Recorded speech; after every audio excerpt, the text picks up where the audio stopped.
Hey everybody, this is Justin Albritton. I just want to talk to you a little bit today about using your time wisely to practice. I know as we get older, you have less time to practice, you have a lot more responsibilities, and I definitely go through that every day, trying to find time to practice, and not only just playing or practicing, but finding the right things to practice so that you actually get better. I've always heard it said if you're not getting better, then you're probably getting worse. It's hard to just maintain and stay in the same spot, but I guess that's possible too. But anyway, I definitely want to get better. I always want to get better until there comes a point where I just physically can't get better, But I don't think I'm at that point yet. So I remember back in college, I'd always complain about how busy I was. I had this class, I worked, or whatever. I was at church, or you name it. I had lots of things to do, and so then I practiced. But I remember my trumpet teacher saying, "Well, why don't you just keep a record of all the things that you're keeping busy with?" And I guess the point he was trying to show me is that I probably have more time to practice than I thought I did. Well, now that I'm older, I'm 35, and I have more responsibilities, I think it is true that I have probably less time to practice now. And so in my practice time, I want to be as efficient as possible. So I want to basically pick exercises that are going to work on my weaknesses. And that may seem like self-explanatory, but maybe not a lot of people think about that. And so they just kind of work on some things, and they may have played for 30 years, 40 years, or maybe 10 years, and they just maybe don't seem to get a whole lot better. Or they have maybe the same problems that they did 5 years ago. Well, so one of the things that I've been working on is connecting notes with my tongue that are in a slow tempo.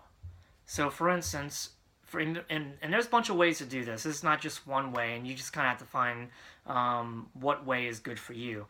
But one of the ways that you can do that is just a simple exercise from the Arbenz book, and it's number 11 in my book. It's page 13, but I'll show it to you real quick. All right, so that's number 11, and it's just a slow tempo, and it goes something like this. So I want to make sure that the front of the note is as crisp as possible, but there's no air balls. Like, I don't want to go, I'll try to show you what an air ball is. So you notice from this first note to the second note, it didn't come out right away. So that's kind of an air ball or an air biscuit. We don't want that.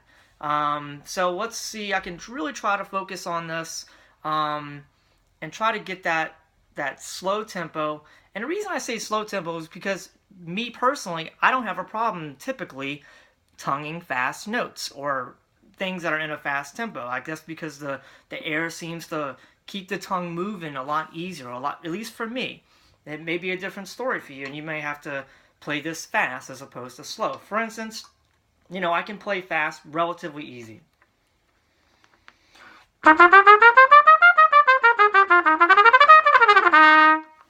So that's not as challenging for me as it may be as maybe playing slow connected note or articulated notes, and that's been a challenge for me. So I might just do this, and usually I would set a metronome, but for this video we're not going to do that. But anyway, here we go. So here's a slow one.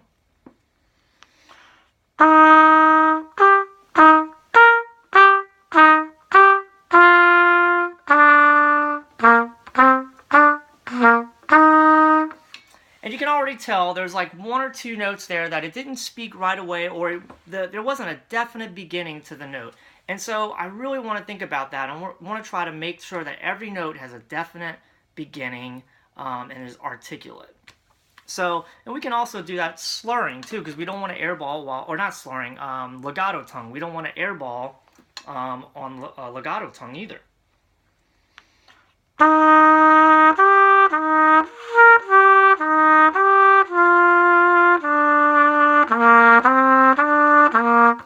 So I noticed that even on my fourth note, I kind of didn't, even though it was legato tongue, it didn't come out right away. They didn't speak right away. So those are some things that I might want to work on. Now, another thing that I can work on is something that I've neglected, and then I really just need to get back into it, and that is transposition. And it feels like every time, and I've had a few experiences with this, every time it always catches you off guard, transposition does.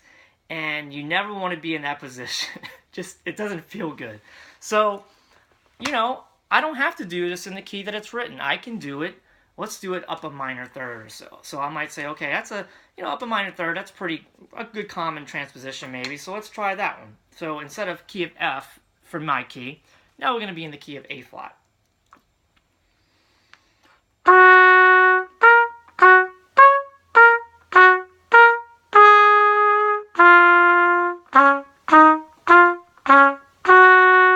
So on and so forth. So right now I'm accomplishing two things. I'm working on my attacks for slow tempo notes or slow tempo pieces, and I'm also working on my transposition skills. Now it's baby steps. You'd be surprised if you did this every day for months. You would see a vast improvement, not only in maybe your articulation, but also in your transposition skill. Because you don't have to do every transposition every day.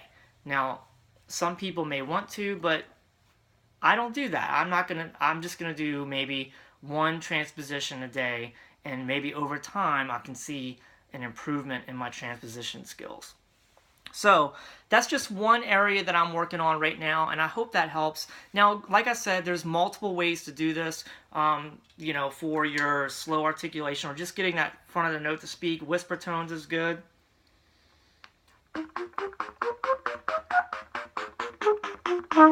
So it's barely come out, just pop tones or whatever. It's kind of like a flute player playing, and they're just trying to warm up without being heard a lot. Maybe like in the beginning of a band. Band class or whatever. Another way I think I've recently been told to work on the beginning attacks of notes is to play really, really loud and short. So like, let me see if I can do it.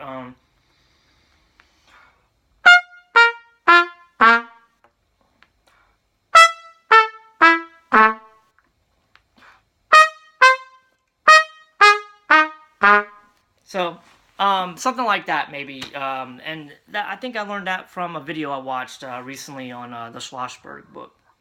So really just loud, staccatissimo, I don't know if that's the right word for it, but really loud and detached notes will help with the front of that. But anyway, so I hope that helps. If you have any questions, please leave it in the comments. I already know that I struggle with this. I don't need, if you have any good comments, to get better, I definitely appreciate that. But anyway, let me know what you think. And I was thinking about maybe doing some more of these videos if you like them, and if not, that's okay. I'll probably do them anyway. So let me know if you have any questions, and happy practicing. Thanks.